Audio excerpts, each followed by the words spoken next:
କ'ଣ ଆପଣ ଝିଅ ପଟେଇବାକୁ ଚାହୁଁଛନ୍ତି? ସୁନ୍ଦରୀ ପଡ଼ିଶା ଘର ଭାଉଜକୁ ପଟେଇବାକୁ ଚାହୁଁଛନ୍ତି? ତା'ଠାରୁ ନିଜର ମନ ମୁତାବକ କାମ ହାସଲ କରିବାକୁ ଚାହୁଁଛନ୍ତି? ତେବେ ଆଜିର ଏହି ଭିଡ଼ିଓଟି ଆପଣଙ୍କର ଇଚ୍ଛାକୁ ପୂରଣ କରିବ। କାରଣ ଆଜିର ଏହି ଭିଡ଼ିଓଟିରେ ମୁଁ ଆପଣଙ୍କୁ ଶିଖେଇବି ବିନା ମନ୍ତ୍ର ତନ୍ତ୍ରରେ କେବଳ 5ଟି ରସୁଣ କୁଲାରେ ଝିଅ ପଟେଇବା ପାଇଁ ବଶୀକରଣ। ସୁନ୍ଦରୀ ପଡ଼ିଶା ଘର ଭାଉଜକୁ ପଟେଇବା ପାଇଁ ବଶୀକରଣ।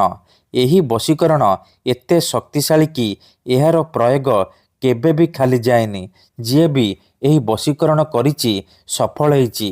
ନିଜ ପସନ୍ଦର ସୁନ୍ଦରୀରୁ ସୁନ୍ଦରୀ ଝିଅ ବା ସୁନ୍ଦରୀ ପଡ଼ିଶା ଘର ଭାଉଜକୁ ଅତି ସହଜରେ ପଟେଇ ପାରିଛି କେବଳ 5ଟି ରସୁଣ କୁଲା ସାହାଯ୍ୟରେ। ହଁ ଫ୍ରେଣ୍ଡସ୍, ଆପଣ ଭାବୁଛନ୍ତି କି 5ଟି ରସୁଣ କୁଲାରେ ଆପଣ କିପରି ବଶୀକରଣ କରିପାରିବେ, ଝିଅ ପଟେଇ ପାରିବେ? ଆଜ୍ଞା ହଁ, ଇଏ ସତ। 5ଟି ରସୁଣ କୁଲାର ଏହି ବଶୀକରଣ ଆମର ତନ୍ତ୍ର ଶାସ୍ତ୍ରରୁ ମୁଁ ଆଜି ଆପଣଙ୍କ ପାଇଁ ନେଇ ଆସିଛି। ଯଦି ଆପଣ ଏହି ବଶୀକରଣକୁ ଠିକ୍ ଭାବରେ କରିଦେଲେ, ମୁଁ ଆପଣଙ୍କୁ ଯେମିତି କହିବି ଆପଣ ଠିକ୍ ସେହିପରି କରିଦେଲେ ଗ୍ୟାରେଣ୍ଟି ଦେଉଛି ଆପଣ ଯେତେ ସୁନ୍ଦରୀ ଝିଅ ବା ସୁନ୍ଦରୀ ନାରୀକୁ ଚାହିଁବେ ଅତି ସହଜରେ ନିଜର କରିପାରିବେ। ତା'ଠାରୁ କିଛି ବି କାମ ହାସଲ କରିପାରିବେ। ସିଏ ଆପଣଙ୍କର ସବୁ କଥା ମାନିବ, ଯାହା ଚାହିଁବେ ତାହା କରିବ। ନମସ୍କାର ଫ୍ରେଣ୍ଡସ୍, ଓଡ଼ିଆ ଫଣ୍ଡା ଚ୍ୟାନେଲକୁ ଆପଣମାନଙ୍କୁ ସ୍ୱାଗତ। ଯଦି ଆପଣ କେଉଁ ଝିଅ ବା ବିବାହିତା ନାରୀକୁ ପଟେଇବାକୁ ଚାହୁଁଛନ୍ତି କିନ୍ତୁ ଯେତେ ଚେଷ୍ଟା କଲେ ମଧ୍ୟ ତାକୁ ପଟେଇ ପାରୁନାହାନ୍ତି, ତାକୁ ନିଜର ମନ କଥା କହିବାକୁ ଡରୁଛନ୍ତି, ଆଉ ଆପଣ ଚାହୁଁଛନ୍ତି କି ସେ ଝିଅ ବା ନାରୀ ନିଜେ ଆସି ଆପଣଙ୍କୁ ଭଲ ପାଉଛି ବୋଲି କହୁ ଆପଣଙ୍କର ସବୁ ଇଚ୍ଛାକୁ ପୂରଣ କରୁ, ତେବେ ଆଜିର ଏହି ଭିଡ଼ିଓଟି ଆପଣଙ୍କର କାମରେ ଆସିବ। କେବଳ 5ଟି ରସୁଣ କୁଲା ଆଉ କଳା ସୂତା ଆଣି ଏହି ବଶୀକରଣ କରନ୍ତୁ। ସେ ଝିଅ ରାତି ଦିନ ଆପଣଙ୍କ କଥା ଭାବିବ, ଆପଣଙ୍କ ପ୍ରେମରେ ଦିବାନୀ ହେଇଯିବ, ନିଜେ ଆସି ଆପଣଙ୍କୁ ଭଲ ପାଉଛି ବୋଲି କହିବ। ଯେଉଁ ବିବାହିତା ନାରୀ ବା ପଡ଼ିଶା ଘର ଭାଉଜ ଆପଣଙ୍କୁ ଭାव ଦେଉନଥିଲା, ସିଏ ଫୋନ୍ କରିବ, ହାତ ଧରିକି ରୁମ୍କୁ ଡାକିବ, ଯାହା ଚାହିଁବେ ତାହା କରିବ। ଏହି ବଶୀକରଣ ସାହାଯ୍ୟରେ ହଜାର ହଜାର ଲୋକମାନେ ଲାଭବାନ ହେଇଛନ୍ତି। ଆଶା ଛାଡ଼ି ଦେଇଥିବା ଲୋକ ମଧ୍ୟ ନିଜ ପ୍ରେମକୁ ପାଇପାରିଛି। ବିନା ମନ୍ତ୍ର, ବିନା ତନ୍ତ୍ର, ବିନା କିଛି ଜିନିଷ ଖୁଆଇ ପିଆଇ, ବିନା କୌଣସି ପଇସା ଖର୍ଚ୍ଚ କରି ଆପଣ ଘରେ ବସି ବସି ଏହି ବଶୀକରଣ କରିପାରିବେ ଆଉ ନିଜ ପସନ୍ଦର ସେ ଝିଅକୁ ପଟେଇ ପାରିବେ। ତେଣୁ ମନରେ କୌଣସି ଖରାପ ଉଦ୍ଦେଶ୍ୟ କିମ୍ବା କୌଣସି ଖରାପ କାମ ପାଇଁ ଆପଣ ଏହି ବଶୀକରଣକୁ ପ୍ରୟୋଗ କରିବେନି। କାହିଁକି ନା ଯେଉଁ ଝିଅ ବା ବିବାହିତା ନାରୀ ଉପରେ ଆପଣ ଏହି ବଶୀକରଣ ଗୋଟିଏ ଥର କରିଦେବେ, ସିଏ ସେହି ସମୟଠାରୁ ଆପଣଙ୍କ ଆଡ଼କୁ ଆକର୍ଷିତ ହେବାକୁ ଲାଗିବ, ଆପଣଙ୍କର ସବୁ କଥା ମାନିବ, ଆପଣ ତାକୁ ଯାହା କହିବେ, ଯେମିତି କହିବେ ସିଏ କରିବ, କୌଣସି ପ୍ରକାର ବାଧା ଦେବ ନାହିଁ। ତେବେ ଏହି ବଶୀକରଣ ଉପାୟ ଆପଣ କେମିତି କରିବେ, 5ଟି ରସୁଣ କୁଲାରେ ଆପଣ କିପରି ଝିଅ ପଟେଇ ପାରିବେ, ମୁଁ ଆପଣଙ୍କୁ ଶିଖେଇବି।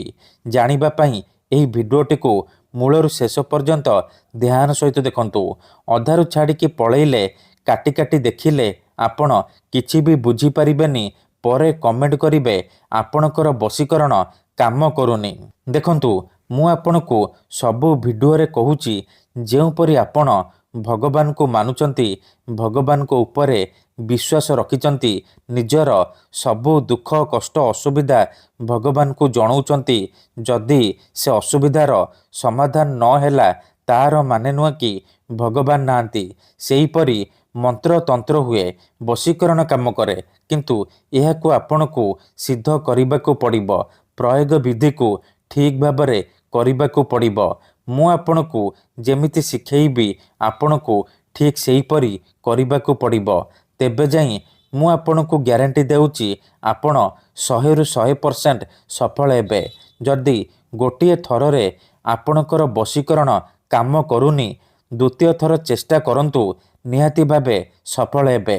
ତେବେ ଏହି ବଶୀକରଣ ଉପାୟ ଜାଣିବା ପୂର୍ବରୁ ଯଦି ଆପଣ ଆମ ଚ୍ୟାନେଲକୁ ନୂଆ ଆସିଛନ୍ତି ତେବେ ଦୟାକରି ଚ୍ୟାନେଲକୁ ସବସ୍କ୍ରାଇବ୍ କରି ପାଖରେ ଥିବା ବେଲ୍ ଆଇକନ୍କୁ ମଧ୍ୟ ଦବାଇ ଦିଅନ୍ତୁ, ଯାହାଦ୍ୱାରା ଆମେ ଯେଉଁ ବି ଭିଡ଼ିଓ ଅପଲୋଡ଼ କରିବୁ ସର୍ବପ୍ରଥମେ ଆପଣ ଦେଖିପାରିବେ ଆଉ ତାହାର ଲାଭ ପାଇପାରିବେ। ମନେ ରଖନ୍ତୁ, ଏହି ବଶୀକରଣ ଉପାୟକୁ ଆପଣ ଶନିବାର ଦିନ କରିବେ। ଦିନ 3ଟାରୁ ସନ୍ଧ୍ୟା 6ଟା ମଧ୍ୟରେ ଏହି ବଶୀକରଣ କରିପାରିବେ। ପ୍ରଥମେ ଆପଣ କ'ଣ କରିବେ, 5ଟି ରସୁଣ କୁଲା ଆଣିବେ ଆଉ କଳା ସୂତା ଆଣିବେ। ତାପରେ 5ଟି ରସୁଣ କୁଲା ଆଉ କଳା ସୂତା ସାହାଯ୍ୟରେ ଗୋଟିଏ ମାଳ କରିବେ। ଠିକ୍ ଅଛି। ମାଳ କରିସାରିବା ପରେ ସେ ମାଳରୁ ଗୋଟିଏ ରସୁଣ କୁଲାକୁ ଛୁଇଁବେ। ଗୋଟିଏ ଥର ସେ ଝିଅର ନାମ କହିବେ। ଏହିପରି ଆପଣ ଗୋଟେ ଗୋଟେ କରି 5ଟି ରସୁଣ କୁଲାକୁ ଛୁଇଁବେ ଆଉ 5 ଥର ସେ ଝିଅର ନାମ କହିବେ ଯାହାକୁ ଆପଣ ପଟେଇବାକୁ ଚାହୁଁଛନ୍ତି। ଏତିକି କରିସାରିବା ପରେ ସେ ରସୁଣର ମାଳରେ ଗୋଟିଏ ଥର ଫୁଙ୍କି ଦେବେ। ତାପରେ ସେ ରସୁଣର ମାଳକୁ ନେଇକି ନିମ୍ବ ଗଛର ଡାଳରେ ବାନ୍ଧି ଦେଇ ଚୁପଚାପ ଘରକୁ ଫେରି ଆସିବେ। ପଛକୁ ବୁଲିକି ଚାହିଁବେନି। ଗ୍ୟାରେଣ୍ଟି ଦେଉଛି, ଏହି ବଶୀକରଣ କରିବା ମାତ୍ରେ ସେ ଝିଅ ହେଉ ବା ବିବାହିତା ନାରୀ ଆପଣଙ୍କ ଆଡ଼କୁ ଆକର୍ଷିତ ହେବାକୁ ଲାଗିବ। ଧନ୍ୟବାଦ।